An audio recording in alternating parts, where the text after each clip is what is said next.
आशा करता हूँ आप सब बहुत अच्छे होंगे। मेरा नाम है सिद्धांत अग्निहोत्री। स्टडी ग्लोस पे आपका बहुत बहुत स्वागत है। चैप्टर 68 देखेंगे हम। इलेक्शंस पॉलिटिकल डायनेमिक्स देख रहे हैं।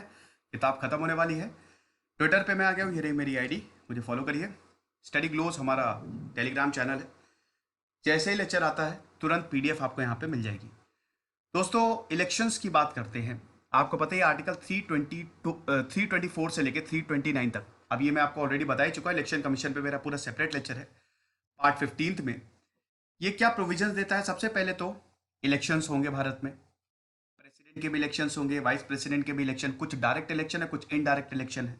ठीक है, तो आर्टिकल 324 बोलता है कि फ्री एंड फेयर इलेक्शन जो है वो इलेक्शन कमीशन कंडक्ट करवाएगी। ठीक है, और उसके बाद यहां पे कंस्टिट्यूएंसी के आधार पे इलेक्शंस होंगे। मतलब जो भी नॉमिनेशन अपना फाइल करेगा वो पर्टिकुलर कंस्टिट्यूएंसीज पे करेगा, और वहां पे फिर लोग वोट डालेंगे और उस हिसाब से इलेक्शन होंगे। ठीक है, चाहे वो पार्लियामेंट के हो चाहे स्टेट लेजिस्लेचर के हो। मतलब कहने का मतलब ये है कि कंस्टिट्यूएंसी होती है। ठीक है, और एक कंस्टिट्यूएंसी, एक क्षेत्र पे, एक एरिया पे जितने भी कैंडिडेट्स खड़े होते हैं उनमें से जो जीतता है वो कंस्टिट्यूएंसी उसको अलॉट की जाती है। तो उस कंस्टिट्यूएंसी का डेवलपमेंट उसको जाता है। वो कैसे होता है? सब वोटिंग के थ्रू। ये सब आपको पता ही है, जनरल है। ठीक है, उसके बाद किसी भी कैंडिडेट को इलेक्शन से बाहर नहीं किया जाएगा on the grounds of race, caste, sex या कुछ भी ऐसा जो कि डिस्क्रिमिनेटरी हो। यानी कि हम सेक्युलर है और इक्वालिटी है। तो अगर किसी का कास्ट अलग है, किसी का रिलीजन अलग है, तो वो इलेक्शन नहीं लड़ सकता, ऐसा नहीं है हमारे यहां। तो एक तरीके से ये कम्युनल रिप्रेजेंटेशन को खत्म किया। ठीक है, उसके बाद यूनिवर्सल एडल्ट फ्रेंचाइज पे इलेक्शन होंगे। लोकसभा और विधानसभा के सब मैं आपको बता ही चुका हूं। यूनिवर्सल एडल्ट फ्रेंचाइज मतलब क्या? वोटिंग। सिंपल सी बात है, लोग आएंगे, वोट करेंगे। 18 साल उम्र है, 21 से 18 साल की गई। कौन से अमेंडमेंट में की गई, चलो कमेंट बॉक्स में बताओ। उसके बाद पार्लियामेंट जो है वो रूल्स बनाएगा। ठीक है, इलेक्शंस को लेके। ठीक है, state legislature, state election commission होती है, उसको लेके रूल बनाएगा। ठीक है, और कॉन्स्टिट्यूशन, संविधान में सारे प्रावधान दिए हैं कि इलेक्शन होंगे कैसे। ठीक है, एक और चीज आपको बता दूं कि ये जो इलेक्शंस है, पार्लियामेंट और स्टेट लेजिस्लेचर, इनको क्वेश्चन नहीं किया जा सकता। एक इलेक्शन पिटीशन मतलब इलेक्शन याचिका, चुनाव याचिका डाली जा सकती है। ठीक है, इसी के ही द्वारा इलेक्शन को क्वेश्चन किया जा सकता है, वो भी इलेक्शन कमीशन देखेगा। ठीक है, एल्स ऐसा कोई ग्राउंड नहीं है, ऐसे कोई प्रोविजंस नहीं है। तो अब हम बात करते हैं कि इलेक्शन मशीनरी क्या होती है। ये तो चलिए बेसिक्स हैं, ये आपको पता ही होगा। इलेक्शन मशीनरी की बात करें, आपने अक्सर सोचा होगा इलेक्शंस तो होता है, लेकिन इलेक्शंस के पहले कैसी प्रिपरेशन होती है, कौन कौन ऑफिसर्स इलेक्शन में इन्वॉल्व होते हैं, किस तरीके से इलेक्शन कमीशन इलेक्शंस को कंडक्ट कराता है। तो चलिए हम देखते हैं। सबसे पहले होता है इलेक्शन कमीशन। आर्टिकल 324 में इलेक्शन कमीशन की बात करें तो इलेक्शन कमीशन में एक इलेक्शन कमिश्नर होता है जो कि प्रेसिडेंट अपॉइंट करता है, बाकी दो और इलेक्शन कमिश्नर होते हैं। चीफ इलेक्शन कमिश्नर होता है और दो इलेक्शन कमिश्नर्स होते हैं। मतलब टोटल 3 मेंबर की बॉडी है ये इलेक्शन कमीशन। एक चीफ इलेक्शन कमिश्नर होता है और 2 इलेक्शन कमिश्नर्स। ठीक है, इनको प्रेसिडेंट अपॉइंट करता है। समझ गए? उसके बाद डिस्ट्रिक्ट इलेक्शन ऑफिसर आता है इसके नीचे। डिस्ट्रिक्ट इलेक्शन ऑफिसर्स कौन होते हैं? ये जो डिस्ट्रिक्ट में इलेक्शंस हो रहे होते हैं ना, उसको देखते हैं, सुपरवाइज करते हैं। डिस्ट्रिक्ट इलेक्शन ऑफिसर्स के नीचे आता है रिटर्निंग ऑफिसर। ठीक है, रिटर्निंग ऑफिसर की बात करें तो रिटर्निंग ऑफिसर बहुत ही ज्यादा इंपॉर्टेंट है। प्रोबेबली ये ग्राउंड वर्क करता है, इलेक्शंस कैसे हो रहे हैं। ठीक है, कोई दिक्कत तो नहीं आ रही इलेक्शंस के कंडक्ट में, इन सबको रिटर्निंग ऑफिसर जो है वो देखता है। So it is responsible for the election in the assembly constituency. समझे आप? उसके बाद आता है आपका इलेक्टोरल रजिस्ट्रेशन ऑफिसर। अब रजिस्ट्रेशन की बात आ गई तो इलेक्टोरल रोल्स जो होते हैं ना, आपका जो नाम लिखा जाता है, ठीक है, वोटर आईडी होती है और पूरा नाम, वो सब इलेक्टोरल रजिस्ट्रेशन ऑफिसर देखता है। समझ गए? फिर आता है आपका presiding officer. Presiding officer again ये भी ग्राउंड वर्क करता है। सबसे इंपॉर्टेंट काम होता है प्रिसाइडिंग ऑफिसर का, क्योंकि ये एक एक पोलिंग बूथ जाके देखता है कि सब कुछ ठीक है कि नहीं। ठीक है, पोलिंग स्टेशन में जहां पे वोटिंग होनी है वहां पे प्रिसाइडिंग ऑफिसर जाता है कि सब कुछ ठीक से हो रहा है कि नहीं। फिर बहुत सारे ऑब्जर्वर्स होते हैं। ठीक है, जनरल ऑब्जर्वर्स की बात करें तो ये कमीशन जो है वो जनरल ऑब्जर्वर्स को डिप्लॉय करता है। ठीक है, ताकि इलेक्शन को सही से कंडक्ट किया जा सके, घपलेबाजी नहीं हो। ठीक है, उसके बाद होते हैं आपके एक्सपेंडिचर ऑब्जर्वर्स। यहां पे जो लोग इलेक्शन लड़ रहे हैं, ठीक है, कितना खर्चा हुआ, कैंडिडेट्स कितना खर्चा कर रहे हैं, वो सब देखती है इलेक्शन कमीशन, और ये ऑब्जर्वर्स के थ्रू देखा जाता है। यानी कि इनको एक्सपेंडिचर ऑब्जर्वर्स कहते हैं। जो कैंडिडेट्स कितना खर्चा कर रहा है, कितना पैसा फेंका जा रहा है इलेक्शन में, इसको देखती है एक्सपेंडिचर ऑब्जर्वर। फिर आता है आपके पुलिस ऑब्जर्वर्स। पुलिस ऑब्जर्वर्स ये आईपीएस ऑफिसर्स होते हैं, ठीक है। पुलिस ऑब्जर्वर्स क्या करते हैं, स्टेट और डिस्ट्रिक्ट लेवल्स पे इनको तैनात किया जाता है, ये आपको पता ही है। जहां पे भी वोटिंग हो रही है वहां पे आप पुलिस देखेंगे, ठीक है। और वो किसके अंदर होता है, आईपीएस। आईपीएस डायरेक्टली देखते हैं, आईपीएस दौरा भी करते हैं। जो वहां के डीसीपी, जो एसपी होंगे, वो दौरा भी करेंगे वहां का, जहां पे वोटिंग पड़ रही है। आपने अक्सर देखा होगा कि कोई गड़बड़ी तो नहीं है, कोई घपलेबाजी तो नहीं हो रही है, बूथ कैप्चरिंग तो नहीं हो रही है। पहले बहुत होता था, 1980s 1990s में बूथ कैप्चरिंग बहुत होती थी। बिहार के तो पूरे इलेक्शन रद्द करवा दिए थे। टीएन सेशन जो इलेक्टोरल रिफॉर्म भारत में लेके आए, उसकी बात अभी हम करेंगे। इलेक्टोरल रिफॉर्म जो लेके आए टीएन सेशन एक ऐसे आईएएस ऑफिसर थे, चीफ इलेक्शन कमिश्नर थे, जिनका नाम सुनते ही पॉलिटिशियन थर-थर कांपने लगते थे, इतने सख्त थे। तो उन्होंने तो बकायदा बिहार के चुनाव रद्द करवा दिए थे।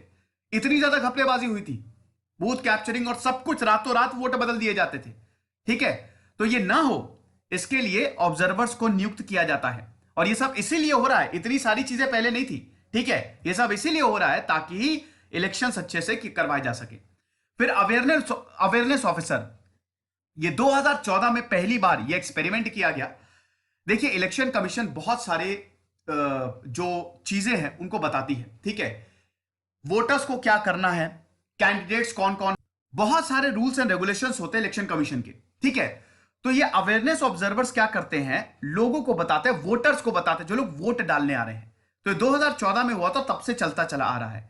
फिर माइक्रो ऑब्जर्वर्स होते हैं। माइक्रो ऑब्जर्वर्स बेसिकली, ठीक है, जो आप वोट करने जाते होंगे तो वहां पे कुछ लोग रहते हैं, ठीक है। अगर कोई प्रॉब्लम होती है, आप अब ईवीएम आ गया है तो आप वोट नहीं डाल पा रहे, तो आप लोगों को बुलाते हैं। वो सब माइक्रो ऑब्जर्वर्स होते हैं, जो डे टू डे का काम देखते हैं। जब वोटिंग होती है, ठीक है, तो जो वोटिंग हो रही है उसमें जो लोग काम में लगे हुए हैं उनको माइक्रो ऑब्जर्वर्स कहते हैं। समझ रहे हैं?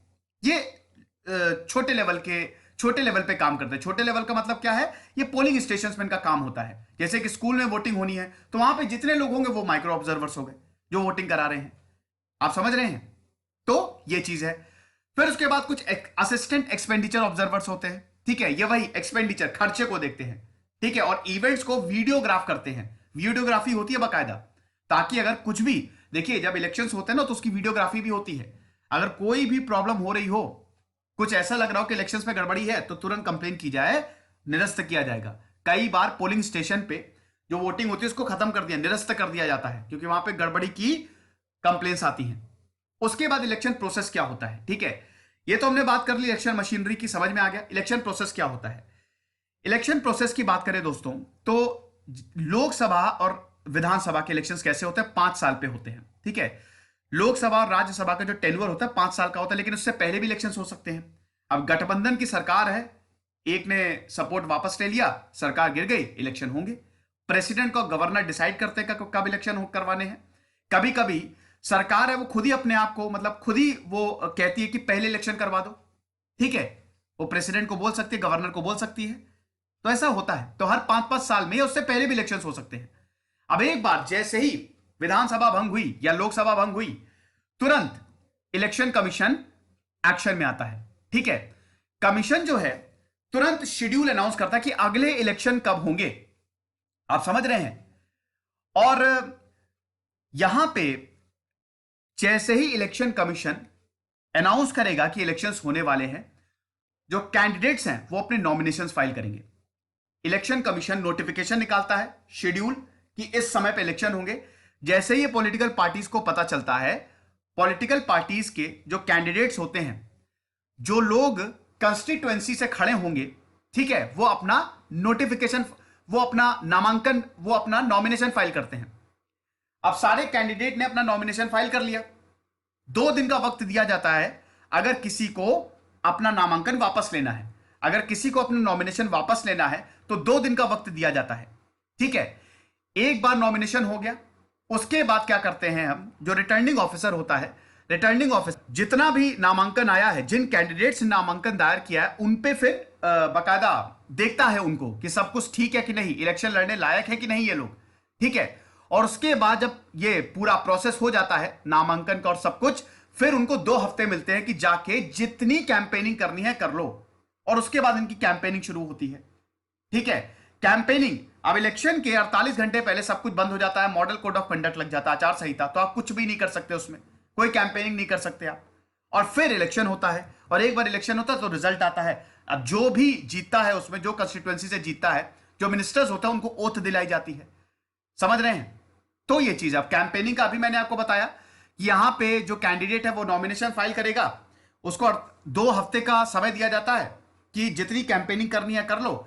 क्या, जैसे ही वो नॉमिनेशन फाइल करता है उसको 2 दिन का समय दिया जाता है, अगर आपको अपना नामांकन वापस लेना तो वापस ले सकते हो, कोई दिक्कत नहीं है, ठीक है।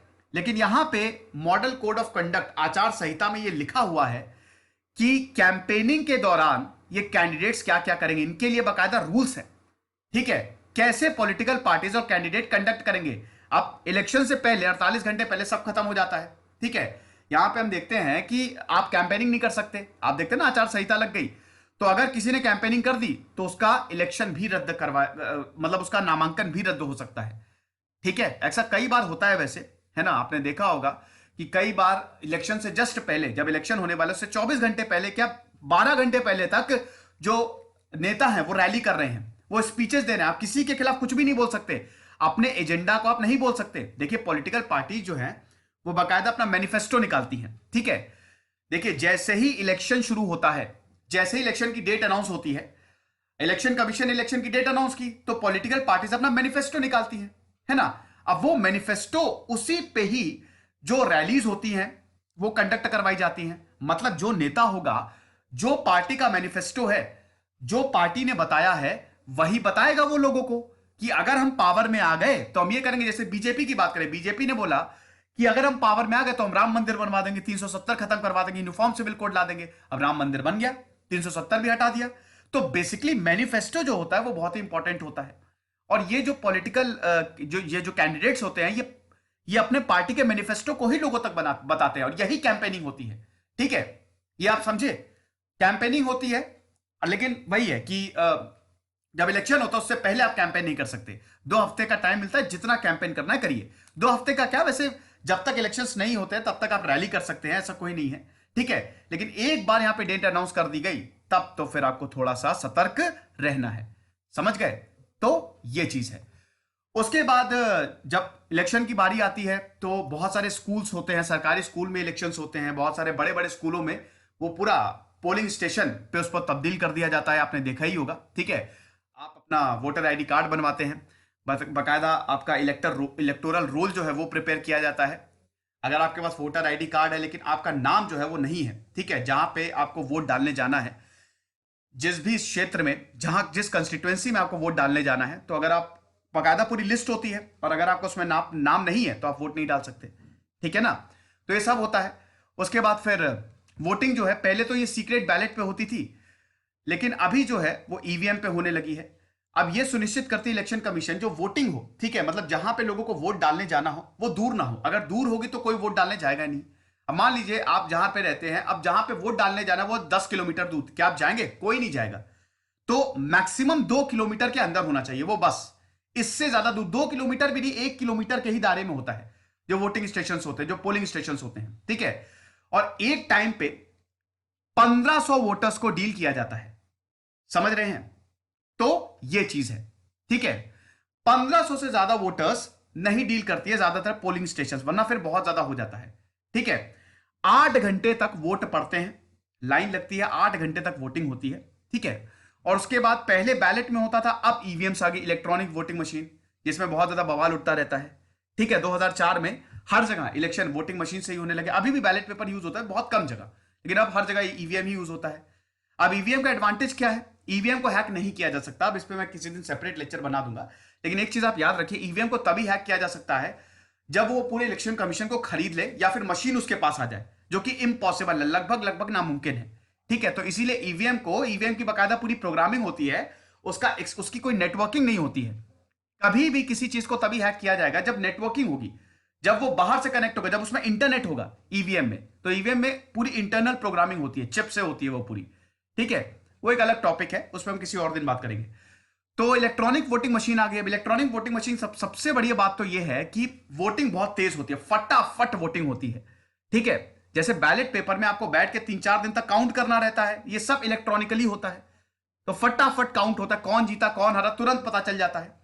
अब इसमें जो इनवैलिड वोट्स होते हैं, डाउटफुल, देखिए कभी कभी क्या होता था पहले, जो बैलेट पेपर होते थे उसमें इंक फैल जाती थी, साथ में रखते तो इंक फैल जाती थी, तो इससे वोट खराब हो जाते थे। इसमें ऐसा कुछ है ही नहीं, आपको सिर्फ बटन दबाना है, मशीन होती है, सिंबल बने होते हैं, उसके बगल में बटन होता है, जिसको भी आपको वोट डालो बटन दबा दीजिए, और अगर वो वोट सही नहीं हुआ, इनवैलिड हो, तो अपने आप ही वो नल एंड वॉइड आ जाएगा। तो इसमें जो इनवैलिड और बेकार वोट्स होते हैं, डाउटफुल वोट्स होते हैं, उनको अपने आप ही एलिमिनेट कर सकता है। फिर सबसे बड़ी बात है भैया, पेपर के लिए आपको पेड़ काटना पड़ेगा, पेड़ काटेंगे तो पर्यावरण को नुकसान होगा, तो पेपर की कितनी बचत होती है आप ये भी तो देखिए, समझ रहे हैं। इसमें खाली आपको एक ही शीट मिलेगी, एक ही शीट की जरूरत पड़ेगी, और बैलेट पेपर में आपको बहुत सारी शीट्स की जरूरत पड़ती है। तो EVM is the best way, समझ गए। फिर यहां पे जैसे ही वोटिंग खत्म होती है, काउंटिंग शुरू होती है, ठीक है। जो रिटर्निंग ऑफिसर, मैंने बताया ना, रिटर्निंग ऑफिसर बहुत इंपॉर्टेंट होता है। रिटर्निंग ऑफिसर क्या करते हैं, वोट्स को काउंट करते हैं, ठीक है। और उसके बाद जब सारे वोट को काउंट किया जाता है, जो विनर है वो कैंडिडेट, मतलब जो जीता है इलेक्शन को, जो भी कंस्टिट्युएंसी से कितने भी कैंडिडेट खड़े हो, हमारे फर्स्ट पास्ट दी पोस्ट सिस्टम में मान लीजिए 10 कैंडिडेट खड़े हो, उसमें से जो जीता है, हालांकि ये बताता रहता है किसको कितने वोट्स मिले, वो पता चल जाता है, वो रिटर्निंग ऑफिसर बताता है। मीडिया कवरेज, आपने अक्सर देखा होगा कि न्यूज चैनल पे काउंटिंग चलती रहती है। कभी सोचा है काउंटिंग कैसे होती है? देखिए, जो ऑफिसेस होते हैं ना इलेक्शन कमीशन के, वहां पे बाहर ये बाकायदा मशीन लगी रहती है, वो दिखाती है कि कितने वोट्स आ रहे हैं। तो मीडिया कर्मी जो है वो अंदर जा सकते हैं, इनको बाकायदा पास दिया जाता है कि आप पोलिंग स्टेशन के अंदर जाइए। तो जो काउंटिंग होती है, ठीक है, जब काउंटिंग हो रही होती है, तो इन पोलिंग स्टेशन पे बकायदा दिखाया, वो इलेक्ट्रॉनिकली लगा रहता है, वो दिखाते हैं इसको इतने वोट मिले, इसको इतने वोट मिले। तो सारे मीडिया हाउसेज वहां पे पहुंचे होते हैं, तो जैसे जैसे वोट, जिसको जिसको वोट मिल रहा है, वो मीडिया हाउस रिकॉर्ड करता रहता है और वो अपने चैनल पे दिखाता है। कहने का मतलब है, पोलिंग स्टेशन की जब काउंटिंग होती है, उसके अंदर मीडिया को एंट्री दी जाती है, उनके पास स्पेशल पास होते हैं, ताकि ट्रांसपेरेंसी बनी रहे। वरना तो लोग बोलेंगे ना कि अरे भैया ये तो इलेक्शन कमीशन में कुछ गड़बड़ कर रहा है। तो इसीलिए, तो ये लेक्चर था दोस्तों, आई होप आपको पसंद आया होगा। अभी हम पॉलिटिकल डायनेमिक्स देख रहे हैं, बड़े इंटरेस्टिंग चैप्टर्स हैं। अब हम अगले में इलेक्शन लॉस को देखेंगे। आप पीडीएफ ले सकते हैं हमारे टेलीग्राम ग्रुप से। खुश रहिए, पढ़ते रहिए। दिस इज सिद्धांत अग्निहोत्री साइनिंग ऑफ।